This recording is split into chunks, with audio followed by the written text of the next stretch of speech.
기일 현황란을 보시게 되면요, 8,200만 원을 확 썼다가 대금 납부를 안 하시고, 7차 기일 날, 이 날짜 최저 가격이 3,100만 원 정도 되잖아. 김모 씨라는 놈이 8,200만 원 써버렸네.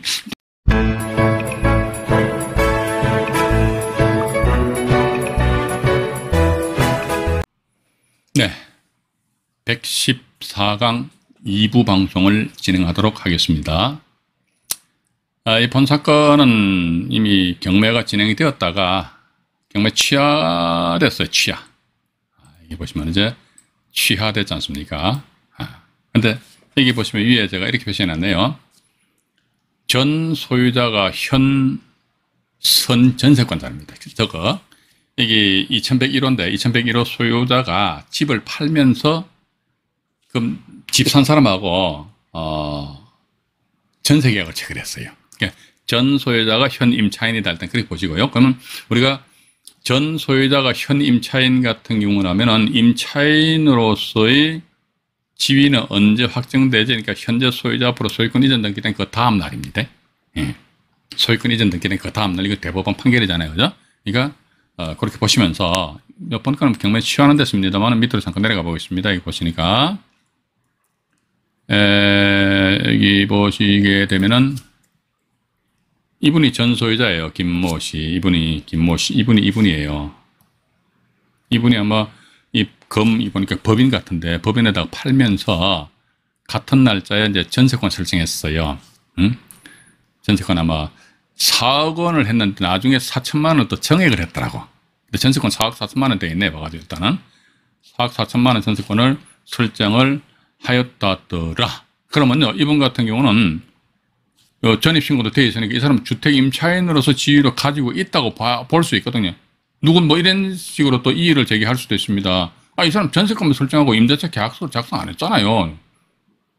우리가요, 그런 막대기 같은 질문하면 안 됩니다. 설사 임대차 계약을 체결 안 했다 손치더라도 지한테 불리하다 그러면 나중에라도 보완적으로 해가지고 임대차 계약서를 체결해가지고 또 제출했을 적에 그때는 우리는 어떻게 그걸 반박을 할 겁니까? 반박할 것도 자료가 없어요. 그죠? 그래서 일단 전입신고 되어 있으면 이 사람 임차인으로서 지위도 가지고 있다. 이분은 권모 씨라는 분 계신데 이분 보니까 누군지 모르겠습니다. 2018년도 4월 17일 날 됐는데 미상으로 되어 있고요. 근데 어쨌든 봐가지고 이분 같은 경우는 이제 전 소유자가 이제 현 임차인 겸 전세권자잖아요. 그죠?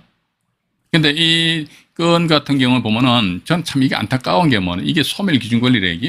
이게 경매 정보지상에 지금 제가 시청자 여러분들한테 보여드리는 이 정보지에서는 이런 경우 전세권 전부 다 소멸 기준으로 이렇게 봐는데 이게 소멸 기준 원래는 이게 소멸 기준 권리입니다. 이게 세금인지 뭔지 모르겠는데요. 이게 이제 왜냐면 전세권이 아파트니까 전세권자가 소멸 기준 권리가 되려면 전세권 본인이 다이렉트로 전세권에게 임의경매 신청해야 돼요. 임의경매 신청해야지만 그때는 봐가지고 전세권 네가 하나 어떤 소멸 기준 권리가 된다 이거지. 근데 때로는 어떤 좀 답답한 이런 영상 채널에서 보면 말이죠. 선순위 전세권자가 배당 요구를 하면은 배당 요구하면 이것도 소멸 기준 권리가 된다 이거. 참 답답한 소리 하는 거예요. 이거.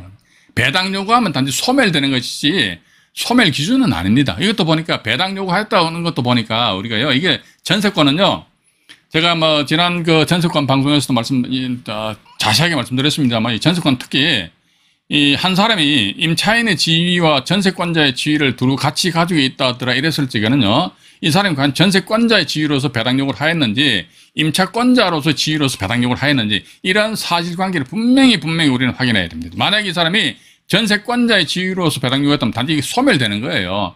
그 소멸 기준은 뭐다? 이게 소멸 기준이 된다니까요.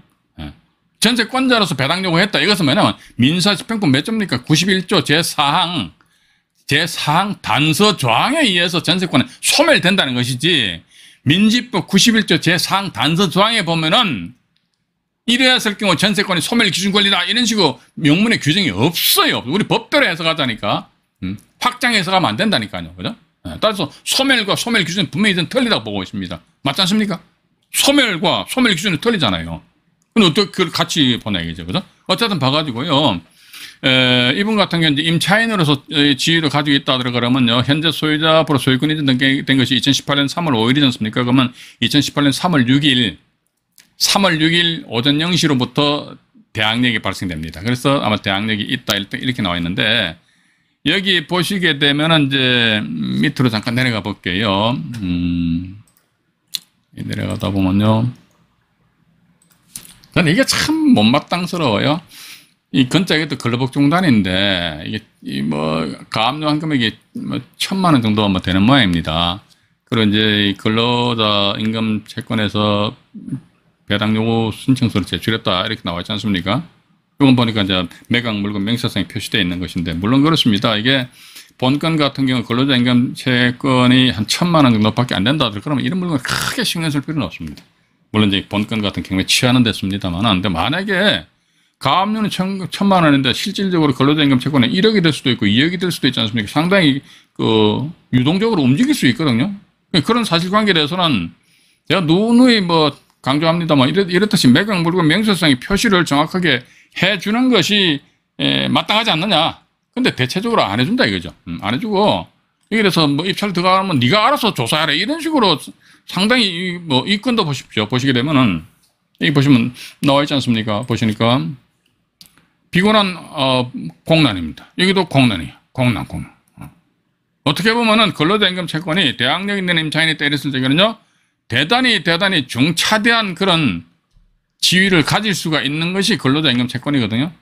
근로자 임금 채권이 많고 적음에 따라 가지고 낙찰자가 웃을 수도 있고 울 수도 있고, 그러면 경매 투자자 입장에서는 상당히 대단히 불안정한 상태에서 경매 물건에 대해서 입찰 참여하는 거 아닙니까? 내 돈 내고 내가 입찰 들어가는데 내가 왜 밤에 잠잘 때가 말이죠, 2다리 뻗지도 못하고 잠을 자야 됩니까? 그건 말이 안 되지 않습니까? 따라서 이런 경우는 뭐다? 이게 있잖아. 근로자 임금 채권인데 근로자 임금 채권 해가지고 최종 3개월치 월급하고 재보상금하고 3년치 세금 다 포함해가지고 1,500만 원 정도 돼. 그럼 우리는 이걸 믿고 입찰 들어가면서 배당표를 작성하면 된단 말이죠. 근데 이런 거 표시 안 해주니까. 그죠? 표시를 안 해주니까 그럼 어떡한다 하더라? 자신 없으면 못 들어가는 것이지요. 저는 이게 상당히 못마땅하다 저는 그렇게 보고 있습니다. 어쨌든 이 건 같은 경우도 보니까 청구액 근로자 임금 채권 청구액이 1,000만 원이라는 전제하에서는 큰 문제 없이 들어갈 수 있는데, 과연 1,000만 원이 이게 확정적인 채권이냐? 그건 우리가 이제 믿을 수는 없죠. 물론 그렇습니다. 낙찰받고 나서 법원 가가지고 민사집행 사건 기록부를 열람해본 결과 1,000만 원이다 그러면 괜찮아. 근데 이게 만약 1억이다 2억이다 이렇게 금액이 상당히 크게 나오면 우리 낙찰자 입장에서 어떻게 해야겠습니까? 그런 측면에 있어서 좀 불안정하다. 이게 안정적으로 입찰 들어가야 되는데 불안정하다, 그런 말씀 드리면서, 여기 또 지금 시간이 상당히 쫓기는데 이 동부 사건 하나 보여드릴게요. 2016 타경에 53293 광진구 자양동입니다. 도시엔 제비동 해가지고요. 이 일대가 아마 영동대교 북단 쪽에 우측에 있는데, 이 지역에 아마 대단지 아파트가 이제 건축 중에 있거든요. 건축에 있는데, 와, 보십시오. 여기 보시면요. 길 현황란을 보시게 되면요. 8,200만 원 확 썼다가 대금 납부를 안 하시고, 또 전체 이해가 안 가요. 7차 기일 날 해가지고, 이 날짜 최저 가격이 3,100만 원 정도 되잖아요. 근데 이 날짜 김모 씨라는 사람이 8,200만 원 써버렸네. 도대체 무슨 생각으로 이렇게 입찰 금액을, 진짜 물론 이해관계인지는 모르겠어요. 봐가지고 어쨌든. 그러니까 봐가지고 이 금액이 저감 없이 그대로 내려오잖아요. 그죠? 내려와가지고 박모 씨라는 분이 썼는데 3,700 썼다고 하는데, 이거 또 대감 납부 안 해버렸네. 두 사람이 보니까 그냥 입찰 포기해버렸어요. 그러고 나서 보니까 실차기를 또 이 금액 그대로 내려왔거든요. 저감 없이. 근데 김모 씨라는 사람 보니까 이 날짜 3,755만 원보다 더 좀 높은 금액이 3,779만 원에 입찰 봐가지고 대금 납부하고 배당 종결이 된 그런 사건입니다. 그럼 우리가 보니까 이 건 같은 경우 1차 감정가격이 1억 1,900만 원이지 않습니까? 1억 1,900만 원짜리가 3,779만 원에 낙찰되었다? 이거 보니까 프로테이즈 32% 나왔거든요. 야, 이건 무슨 사연이 있을까? 무슨 이유일까? 해가지고, 보자 이거죠. 보면 위로 먼저 올라가다 보면 이런 게 있습니다. 채권자 건자등, 이 근로복지공단입니다. 근로복지공단에서 강제금이 신청한 거예요. 예? 근로복지공단에서 강제금이 신청하고 저 위에다가 조심해야지요 이렇게 안 나와 있습니까? 그죠? 근로복지공단에서 강제금이 신청했는데 청구액이 얼마입니까? 와, 3억 6,900원, 3억 7천만 원 정도 됩니다. 이랬을 경우는 금액이 청구 채권액이 자 보십시오. 이렇듯이 과다하다 이랬을 때 우리 투자자 입장에서는 어떻게 한다 하더라. 가능하면 될 수 있으면 근로복지공단에서 작게 배당받아 가야 돼. 그죠? 이렇게 보니까 3,700만 원 선에서 이제 누가 낙찰 받아갔잖아요. 그죠? 경매 비용만 한 200만 원 정도 들어갔다 치고 그럼 3,500만 원 이 근로복지공단은 최우선 면제 가져가라 이거지. 가져가는 거야 봐가지고. 그러면 3억 6,900만 원 받을 돈이 있음에도 불구하고 3,500만 원 배당받고 띵띵 끝나버려요. 제가 아까 말씀드린 일부에서 말씀 안 드렸습니까? 그죠? 일단 끝나버린단 말이지. 자, 그러면 왜 이게 상당히 저렴하게 낙찰되는 3,700만 원, 이게 뒤에 밑으로 내려가 보면 이유가 있습니다. 뭐냐면요, 대항력 있는 임차인이 있잖아요. 그래서, 자, 대항력 있는 임차인이 있나 확인하자. 우리 조금 전에 일부에서 말씀드렸는데, 그 자료에 의해서 말씀 안 드렸습니까? 대항력 있는 임차인이 있나? 있다. 있죠. 그 다음에 근로복지공단에 임금채권 있나? 있다. 조심하자. 이렇게 나오잖아요. 있다, 조심하자. 없다, 신경 쓰지 말자. 그죠? 근데 보니까 8천만 원이에요. 이분 같은 경우는 뭐 봐가지고, 이 당시에 이제 2013년 6월 13일 기준해가지고 말이죠. 여기 보면 저당권이 2013년도 6월 13일 날 설정됐는데, 자, 저당권이 보니까 2013년 6월 13일 날 저당권이 설정됐단 말이죠. 이 당시에 보니까 보증금액이 7,500만 원 이하 2,500만 원 최우선 면제받습니다. 뭐 이분 같은 경우는 보증금 8천만 원이잖아요. 그죠? 따라서 배당 요구를 하셨잖아요. 배당 요구했는데 배당 요구는 법원의 공고한 배당 요구 종기 이전입니다. 배당 요구 종기 이전이니까 배당 요구 종기일이 2017년 3월 6일이고 그 이전인 2017년 2월 10일 날 배당 요구했지 않습니까? 따라서 이분 같은 경우는 얼마? 8천만 원인데 소액 보증금 7,500만 원이죠. 대단히 안타깝네요. 7,500만 원 이하 2,500만 원인데 이분 8천만 원이니까 최우선 면제 대상이 안 됩니다. 만약에 최우선 면제 대상이 된다면 그때는 우리 지난 113강에서 주택임차인의 최우선 면제금도 최우선 면제권, 근로자 임금 채권도 최우선 면제권 둘이서 같이 받아야 된다. 그랬을 때 뭐 안분 비례 배당한다 이런 그 배당 방법에 대해서 말씀드렸거든요. 근데 이분 같은 경우 보니까 500만 원 오바야. 그럼 이분 같은 경우 최우선 면제 대상이 안 돼요. 그럼 단지 뭐 확정일자를 받았기 때문에 확정일자에 의한 우선 변제권, 그죠? 우선 변제권만 가지는 겁니다. 따라서 어떻게 보면 이 물건 3,700만 원에 낙찰됐잖아요, 그죠? 경매 비용 빼고 3,500만 원이 순수한 배당금이 됐을 때 요건 근로자 임금 채권 다 가져가 버려. 가져가고 나서 이분 이런 땡 한 푼도 배당 못 받잖아요, 그죠? 그럼 이건 낙찰자 100% 인수해야 됩니다. 따라서 3,700에다가 8천만 원 인수한다면 얼마입니까? 1억 1,700만 원 됩니다. 전체 투자 금액이. 전체 투자 금액이 1억 1,700만 원 된다. 위로 잠깐 올라가 볼게요. 올라가 보니까 이렇게 되네. 1억 1,900만 원이죠. 그죠? 거의 아마 3,700만 원 쓰신 분들은 1억 1,900만 원 여기에 맞춰가지고. 그런데 어떤 면에서 보면 저는 그렇게 봅니다. 우리가 단지 경매 정보지를 보시면서 말이죠. 제가 분명히 말씀드렸습니다. 감정 가격은 우리가 신뢰를 하지 말자. 라는 말씀 안 드렸습니까? 감정 가격 믿으면 안 됩니다. 절대로 여러분들 믿으시면 안 돼요.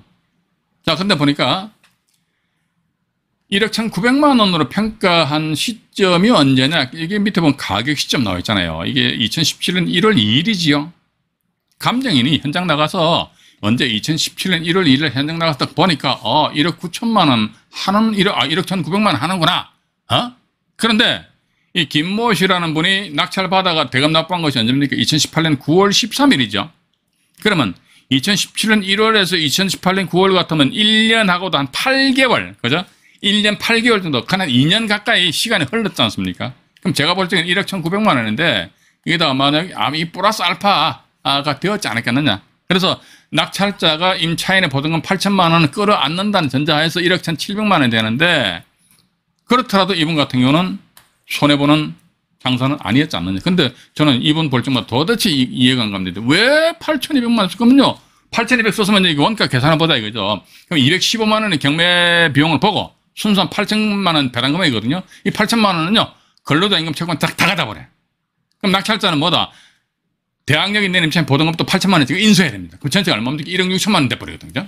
근데 세상에 말이지. 1차 감정가 1억 1,900만 원, 1억 2천만 원도 안 되는데 그걸 1억 6천만 원 주고 산다?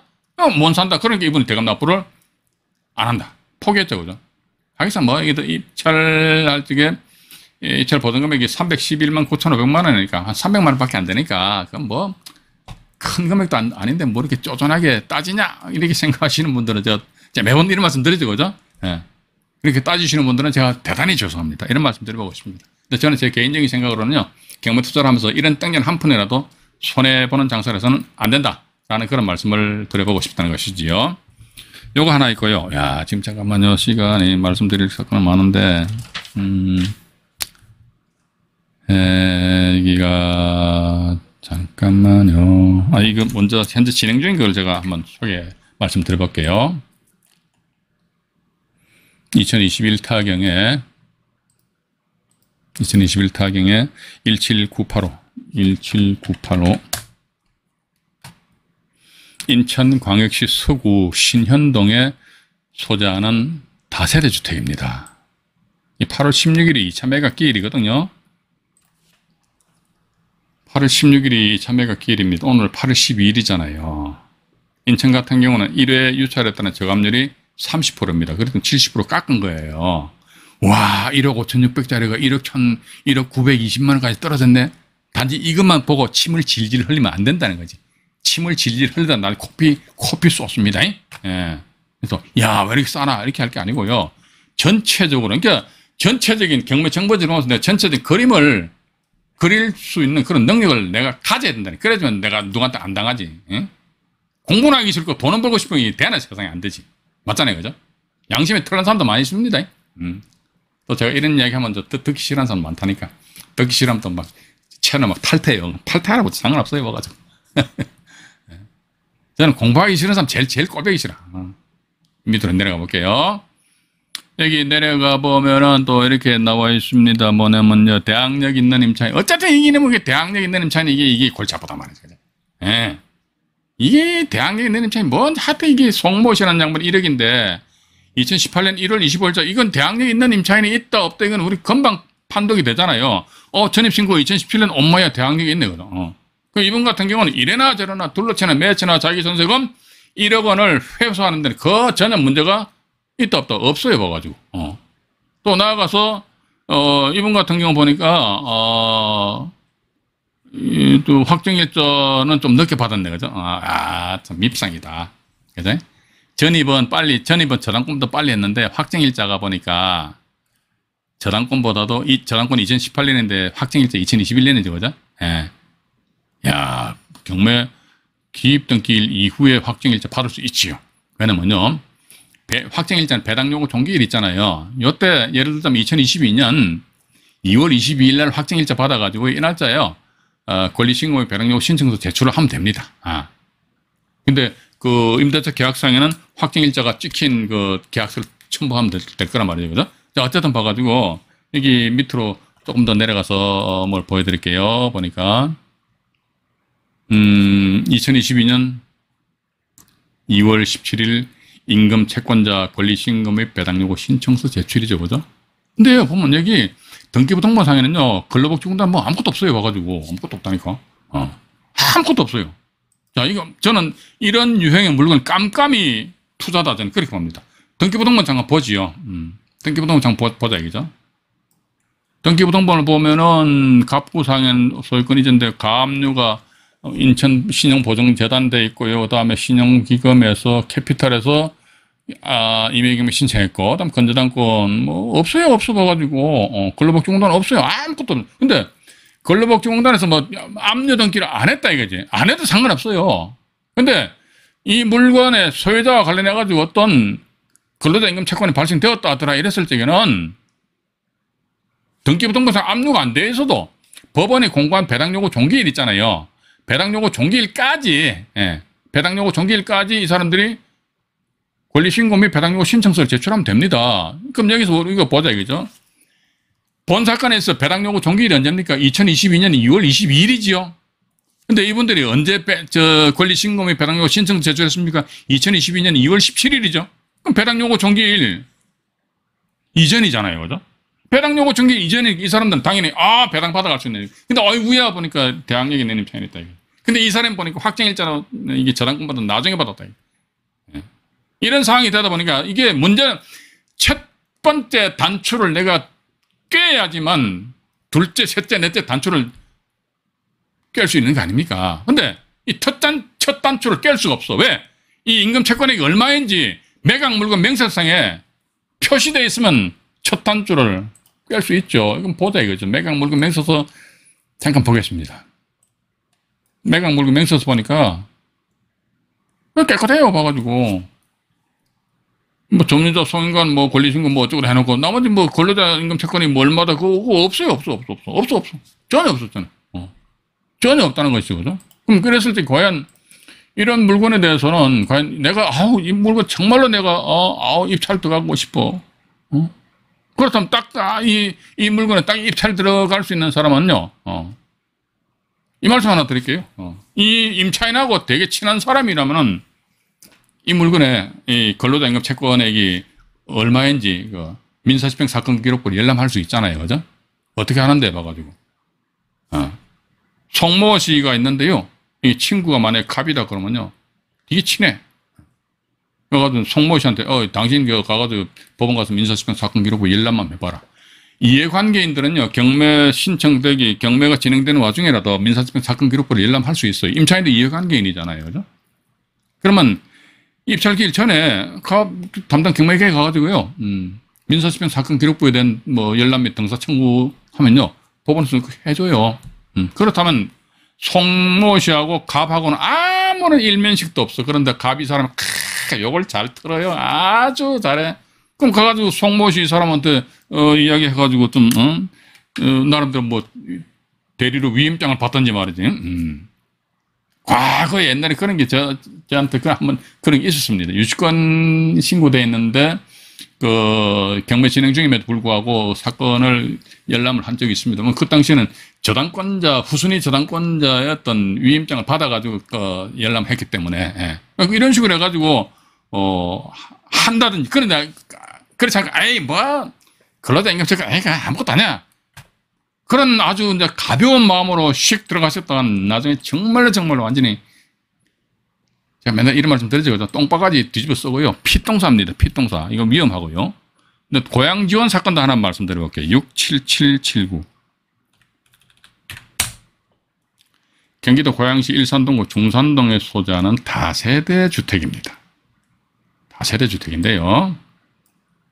이것도 보시게 되면은 8월 16일이면은요, 4일 후에요, 3,000매각길이 잡혀 있었거든요. 이것도 어떻게 보면 깜깜이 투자입니다. 송모 씨라는 분이 강제경매 신청해가지고 청구액이 한 500만 원 정도 되니까 이거 뭐 경매 취하가 될 확률도 있어 보이네요. 감정가 3억 대비해가지고, 청구액이 상당히 소액이기 때문에. 근데 우리 투자자 입장에서 청구 금액이 소액이니까 취하되겠지 해서 아예 처음부터 그냥 이 물건을 안 쳐다볼 거야. 그런 아주 초딩 같은 그런 마인드 가지면 안 된다는 거예요. 청구액이 작다 해가지고 경매 취하가 되고 청구액이 뭐 많다 해가지고 경매 취하가 안 되고 그런 법은 전혀 없어요. 청구액이 엄청 많아도 취하가 되고요. 청구액이 요만해도 취하가 안 되고 왔다 갔다 하기 때문이죠. 그래서 일단 내려가 보지요. 내려가 보니까 여기 보면은 뭐 또 하여튼 뭐 임금 뭐 어쩌고 또 나와요. 뭐 임금 채권자 뭐 위임장 뭐 제출 뭐 이렇게 나와 있네요. 그죠? 여기다 보면 역시 마찬가지 건저당권 설정되어 있고 압류가 뭔가 체납 이게 국민연금관리공단인가요? 국민연금관리공단에 신경 쓰지 마세요. 등기부등본은 보죠. 국민연금관리공단인가요? 압류가 이게 성북세무서네. 성북세무서. 그죠? 여기 성북세무서 이렇게 나와 있잖아요. 성북세무서 이렇게 나와 있고 근로자임금 채권에서 근로복지공단에서 뭐 움직임이 없어요. 없습니다. 근로복지공단에서 움직인 게 없는데 그러면 민사 문건 접수 송달 내역을 잠깐 보죠. 문건 접수 송달 내역을 잠깐 보게 되면요. 여기 보시게 되면 여기 나와 있네요. 보세요. 있잖아요. 뭐 있습니까? 이번에 근로복지공단에서 채권계산서를 제출한 것이 아니고 임금 채권자 강모 씨, 임금 채권자 정모 씨 해가지고 뭐 소송 위임장을 제출을 하고 아마 이 소송 위임장을 제출한 것으로 미뤄봐가지고 아마 그 뭐 변호사나 이런 사람들한테 위임을 한 것 같기도 한 것 같습니다. 그래서 거기 보면은 이게 뭐 배당 요구권자 이게 뭐 주 땡땡땡땡이 돼서 이게 뭐가 뭔지 잘 모르겠어요. 저도 봐가지고. 어쨌든 이제 임금 채권이 있다 이렇게 보는 전제 하에서 투자자 관점에서 봤을 적에는 어쨌든 임금 채권이 있다더라 하면은 대항력 있는 입장. 이거 또 뭐야 2억 9천만 원에서요 이게 주 보니까 이게 주택도시보증공사 있잖아요, 그죠? 이건 이제 임차인이 김모 씨인데 임차 보증금 반환 채권을 주택도시보증공사에 양도를 했답니다. 양도. 이게 사실은 뭐 전입 신고하고 확정일자는 임대차 계약서상 받으면 되는데 전입 날짜는 아마 이분의 전입 날짜인 것 같아요, 그죠? 그래서 아마 이제 통상적으로 이런 게 많지 않습니까? LH공사라든지 이런 뭐 전세자금 대출을 해주는 데가 있단 말이죠. 이렇게 이제 양도를 받았던데 대항력이 있다더라, 2억 9천만 원이더라, 그죠? 근데 만약에 근로자 임금 채권이 좀 과다하다더라, 그러면 근로자 임금 채권이 최우선 변제권으로서 먼저 싹 받아가다 보면은 때로는 봐서 임차인의 대항력 있는 임차인이죠. 전세 보증금 2억 9천만 원 전액 다 회수하지 못한다더라. 그럼 나머지 잔여 전세금은 낙찰자가 인수한다더라. 이런 식으로 결과가 이제 도출될 수 있다는 겁니다. 따라서 이런 경우도 조금 조심하셔야 되고, 이 물건을 제가 한 두세 개 정도 더 소개시켜 드릴 테니까 시간 좀 오버가 되거든요. 오늘도 역시 마찬가지 바쁘신 분들은 나가셔도 제가 안 삐집니다. 가지고요. 이번에는 보니까 안전한 물건을 보자. 근로자 임금 채권이 있어도 안전한 물건이 어떤 거냐 보니까 우리는 이런 걸만 안전한 물건만 나름대로 이 투자 대상으로 삼는 수밖에 없는 것 같아요. 가뜩이나 말이지 경매통에서 낙찰받기가 그렇게 쉽지도 않은데 말이지. 이게 매각 물건 명세서 등에다가 표시를 해주면 아주 간단하게 끝나는데 매각 물건 명세서상에 표시를 해줘도 될 건데 말이죠, 그죠? 민사집행 사건 기록부에 보면요, 근로자임금 채권 이 사람들이 채권계산서를 제출하였다. 그걸 가지고 자기 담당 경영회장이 매각 물건 명세서 작성할 적에 몇 글자만 표시하면 끝나는 거 아닙니까? 그거 왜 표시 안 해주는지 모르겠어. 법에 그렇게 표시해주면 안 됩니까? 봐가지고. 그거 표시해주게 되면 개인정보보호법의 위촉됩니까? 저는 조금 성질이 나면 말을 더듬어요. 봐가지고. 대단히 죄송합니다. 이거나 보니까 세종특별자치시 이 동네다 보니까 아파트 값이 많이 떨어졌다 하던데, 그죠? 어쨌든, 입찰 가격을 지금 제가 여기서 여러분들한테 소개시켜드리는 주된 내용은 근로자 임금 채권과 대항력 있는 임차인 간의 관계에 대해서 말씀드리는 것이지, 이 물건에 대해서 입찰 가격을 얼마나 쓰십시오라는 거기에 대해서 언급하는 게 아닙니다. 그래서 이런 유형의 물건에 입찰 들어가신다 그러면요, 어쨌든 봐가지고, 1순위가, 내가 입찰 들어가는 현재 시점 기준에서 이거 얼마면은 부동산 중개업소에서 매매계약상에 사인을 하냐, 매매계약상에 사인하는 금액이 얼마나, 그거 알아보는 게 가장 제가 볼 땐 경매 투자에 대해서 진짜 그거 중요하다 저는 그렇게 봅니다. 그죠? 그렇게 보시면서요. 밑으로 잠깐 내려가 보겠습니다. 여기 보니까 아주 우리 투자자 입장에선 상당히 반가운 문구가 딱 보이네요. 매각 물건 명세서상에 조사된 임차인이 있다 없다. 없으면 신경 쓰지 말죠. 그러니까 임차인이 없으면 부동산상에 부동산이죠. 부동산상에 인수되는 권리가 없잖아요. 임차인이 없으니까. 뭐 소유자는 점유하고 있다 손치더라도 소유자는 뭐 아무런 뭐 허당이니까 관계없어요. 자, 그런데 보니까 두 번째 얘기 뭐가 또 있나, 여기다 보면 등기부등본상에 보니까 뭐 건자가 있는 게 없잖아요. 그죠? 건자가 이제 표시는 안 돼 있는데, 요 밑으로 잠깐 내려가 보겠습니다. 보니까 또 뭐 있어요. 또 뭐 임금 채권자 뭐 해가지고, 임금 채권자 배당 요구 신청 제출. 2020년 9월 11일. 뭐 이때 제출을 하든지 말든지. 근로자 임금 채권이 뭐 1000억이 되든지 말이지. 1조가 되든지 전혀 관계없어요. 경매 결과 이 사람들 만약에, 돈 1000만 원밖에 배당 못 받았다. 나머지는 어떻게? 몰라. 경매시 매각으로 다 죽어버리니까.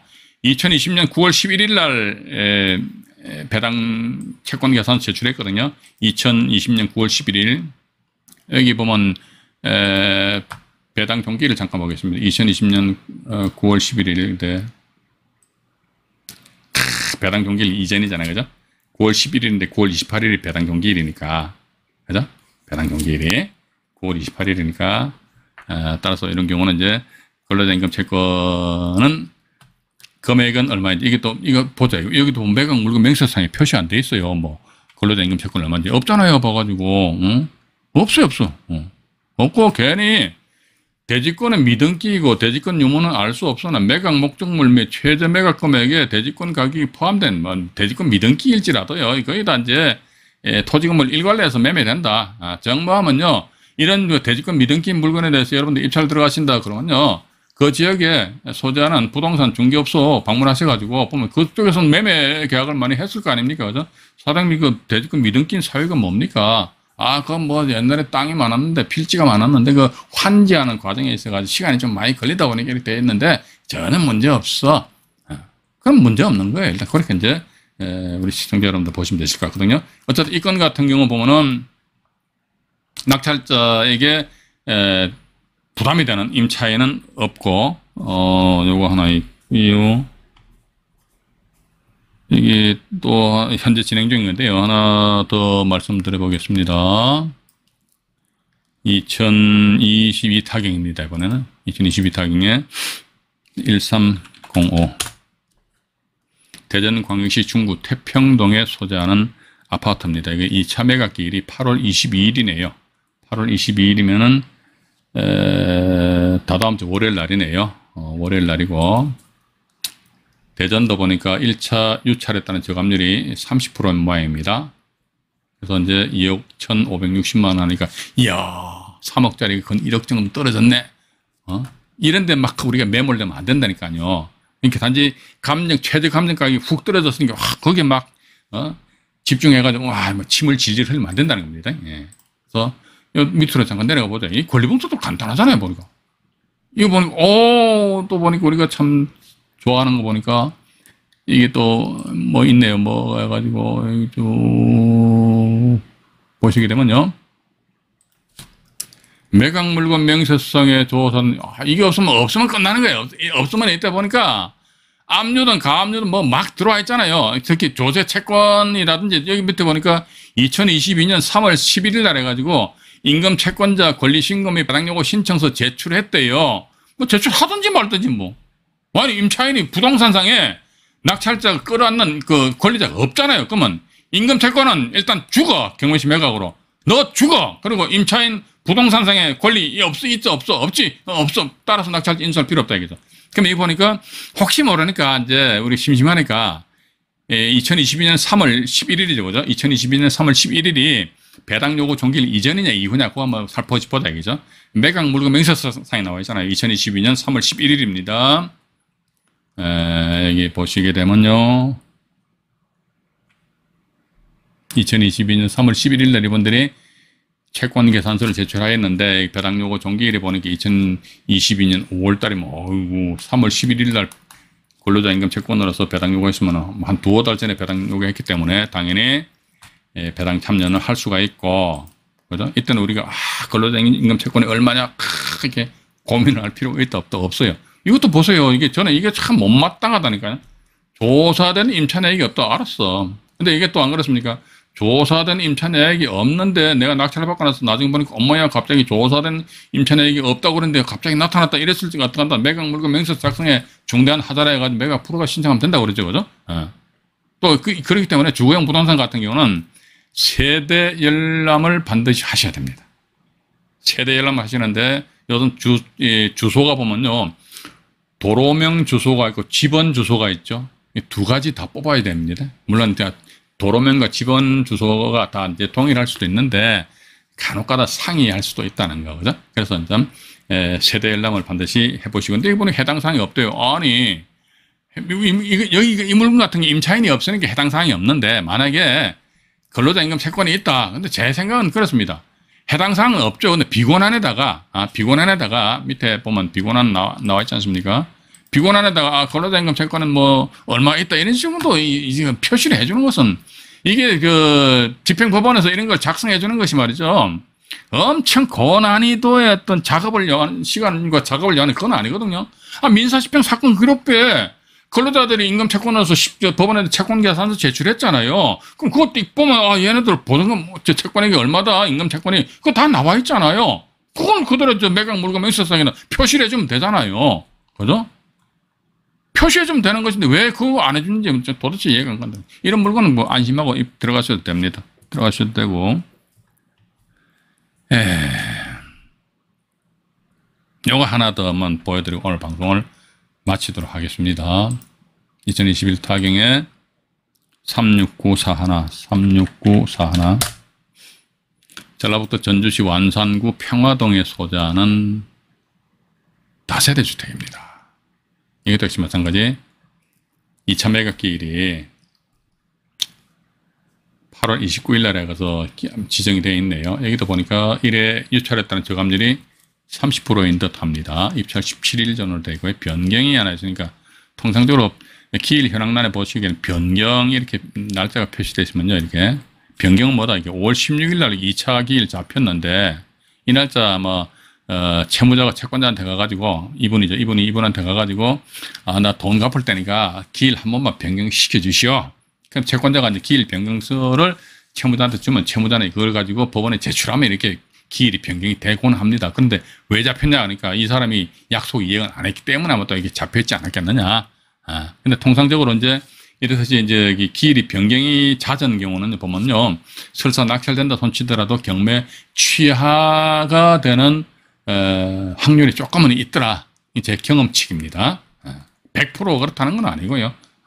왜냐하면 경매 기일이 변경된다는 것은 채무자 입장에서는 그 물건에 대해서 그만큼 미련을 가지기 때문에. 자, 그런데 이 물건도 역시 마찬가지 보면은 우리는 이런 거 보면 이런 거밖에 들어갈 수밖에 없어요. 임차인이 없으면 된다니까요. 임차인이 이게 왼수 때문이라는 게 어떻게 보면 거죠? 채무자, 소유자, 점유자, 임차인은 아니잖아요. 그럼 이때 봐, 아이고, 근로복지공단이거든요. 이게 얼마? 200만 원밖에 안 된다, 그죠? 200만 원, 이게 밖에 임금 채권자 해가지고, 분명히 또 보니까, 배당 요구 했잖아요. 했는데, 200만 원인데, 200만 원 아니라 2천만 원, 20억일자라도 이 사람이 소유자가 점유하고 있으니까, 이런 경우는 전혀, 이제 신경 쓰실 필요는 없지 않느냐 하는 그런 생각을 가지게 되면서 이걸 다시 한 번 더 정리해서 말씀드리면서 오늘 근로자 임금 채권 전체적으로 종합적으로 마치도록 하겠습니다. 첫 번째, 경매정보지를 착 봅니다. 착 봐요. 대항력 있는 임차인이 있나? 없어. 신경 꺼요. 괜찮아. 근데 어이구 대항력 있는 임차인이 있네. 있구나. 그때 1단계 있나? 있구나. 2단계 임금 채권과 조세 채권 있나? 없어. 안전한데 단 뭐다. 이때 임차인이죠. 임차인이 과연 얼마를 배당받는지 임차인의 배당 금액을 확인해야 됩니다. 대항력 있는 임차인이니까 이 사람이 자기 보증금액을 전액 다 받으면 낙찰자 인수하는 게 없고 보증금 일부를 받게 되면은 낙찰자 인수하는 게 있기 때문에 따라서 이런 경우는 임차인의 대항력 있는 임차인이 대항력이 있다고 그러잖아요. 그죠? 이 사람의 배당 금액이 얼마인지 확인하자는 거. 안전한데도 불구하고. 근데, 아이고야, 대항력 있는 임차인이 있는데, 아이고, 또 임금 채권이 또 있네? 이랬을 적에 이제 두 가지로 나눕니다. 배당 요구 종기일까지 배당 신청하는데 조심하자. 왜냐면, 요때는 이게 근로자 임금 채권은 이 최우선 변제고, 대항력이 있다. 통상적으로 보면요, 보증 금액이, 최우선 변제, 물론 서울 기준에 가지고는 거의 없습니다. 그죠? 우선 변제, 서울 기준에서 전세 보증금 1억 5천만 원이 5천만 원인데 1억 5천만 원인데 전세 물건 잘 없단 말이죠. 물론 이제 반지하 같은 경우 있을 수는 있겠는데 어쨌든 우선 변제권을 가진다 그러면 이 근로자 임금 채권이 배당 요구했다 그러면 어떻게 최우선 변제 받아가고 나머지 자녀 찌끄레기를 우선 변제권자 가져가기 때문에 이 사람이 자기 전세금 다 못 받아가게 되면 그때마다 나머지 자녀 전세금은 낙찰자 인수해야 되기 때문에 조심하자는 거죠. 조심 그죠? 근데 배당 요구 종길 이후에 배당 신청했어? 하든지 말든지 안전이죠. 그죠? 하든지 말든지 얘는 배당 못 받아. 그럼 우리 경매인들은 뭐다? 이 사람이 역시 마찬가지입니다. 얼마를 배당 받아가는가? 요것만 딱딱 정리해버리면요. 근로자 임금 채권뿐만 아니고 조세 채권 아니십니까? 그것도 이제 모든 게 끝난다는 거. 그런데 어떤 면에서 보면은 이런 근로자 임금 채권이라든지 조세 채권 같은 경우는 대항력 있는 임차인이 있을 경우에는 대항력이 없는 임차인이 들어가면요. 근로자 임금 채권하고 조세 채권 신경 쓰지 마세요. 예. 대항력 없다 이거죠. 그럼 근로자 임금 채권 같은 경우도 경매시 매각하고 죽어버리고 대항력 없는 임차인이니까 얘도 죽어버린단 말이죠. 근데 우리는 뭐다 항상 대항력 있는 임차인인데 덧붙여 근로자 임금 채권이 딱 앉아 있다더라 이랬을 적엔 과연 이 사람들이 얼마를 배당받고 여기에 배당표 작성이 돼가지고는 정확하게 우리가 분석을 하셔야 됩니다. 앞으로 우리 시청자 여러분들이 경매 투자를 하시면 있어가지고요 이런 물건에 대해서 딱 보였습니다. 근데 아리까리 하시면요 저희 채널 대문에 제 직통 전화번호 나와 있잖아요. 그죠? 010-9447-5853으로 직접 문자 주지 마시고요. 예? 문자 상담 안 해드립니다. 직접 전화를 주세요. 전화를 주시면은 제가 사무실에 앉아있으면 막바로 제가 상담을 해드리는 걸로 이렇게 가닥을 잡도록 하겠습니다. 오늘은 일단 여기까지 방송을 마치도록 하고요. 다음 주 월요일 날은 8월 15일입니다. 빨간 날이니까 쉬는 날이고요. 8월 17일 날 115강 해가지고 임차인, 대항력 있는 임차인 종합적으로 해서요. 권리신고만 한 경우 또 권리신고에 배당금 신청했다 배당을 처리한 경우 기타 이런 몇 가지가 있습니다. 그걸 이제 말씀드리고 그 다음에 8월 19일 날이죠. 8월 19일 날 116강에서 이제 가처분 등기 가처분 등기에 대해서 이것도 제가 뭐 말씀드릴게요. 가처분도 보면은 이런 게 있습니다. 봐가지고 선순위에 가처분 돼 있고요. 가처분의 피보전 권리가 보니까 소유권 이전 청구권입니다. 청구권. 소유권 이전 청구권의 피보전 권리는 가처분 등기했단 말이에요. 그 뒤에 이게 경매가 진행되었다더라. 이걸 누가 낙찰을 받았다더라. 우리가 통상적으로 이 가처분은 선순위 가처분이니까 낙찰자 인수한다더라. 근데 이 물건 낙찰 받아가지고 이 가처분을 말소시킨 그런 사례가 있습니다.